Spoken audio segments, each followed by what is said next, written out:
The state of the economy today is deeply worrying.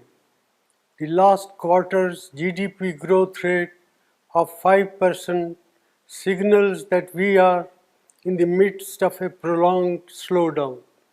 India has the potential to grow at a much faster rate, but all-round mismanagement by the Modi government has resulted in this slowdown.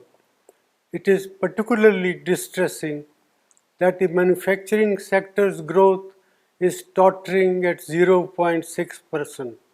This makes it very clear that our economy has not yet recovered from the man-made blunders of demonetization and a hastily implemented GST. Domestic demand is depressed and consumption growth is at an 18-month low. Nominal GDP growth is at 15 years low. There is a gaping hole in tax revenues. Tax buoyancy remains elusive as businessmen, small and big, are hounded and tax terrorism continues unabated. Investor sentiment are in doldrum. These are not the foundations for economic recovery. The Modi government's policies are resulted in massive jobless growth. More than 3.5 lakh jobs have been lost in the automobile sector alone.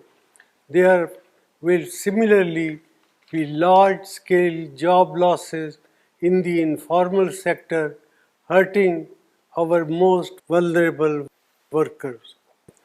Rural India is in terrible shape. Our farmers are not receiving adequate prices and rural incomes have declined. The low inflation rate that the Modi government likes to showcase comes at the cost of our farmers and their income by inflicting misery on over 50% of India's population. Institutions are under attack and their autonomy is being eroded. The resilience of the Reserve Bank will be tested after its record transfer of rupees 1.76 lakh crore to the government, which claims that it does not have a plan on what it will do with this windfall.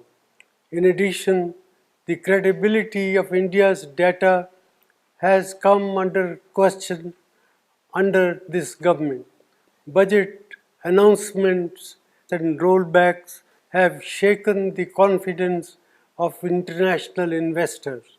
India has not been able to increase the exports to take advantage of opportunities that have arisen in global trade due to geopolitical realignment. Such is the state of economic management under the Modi government.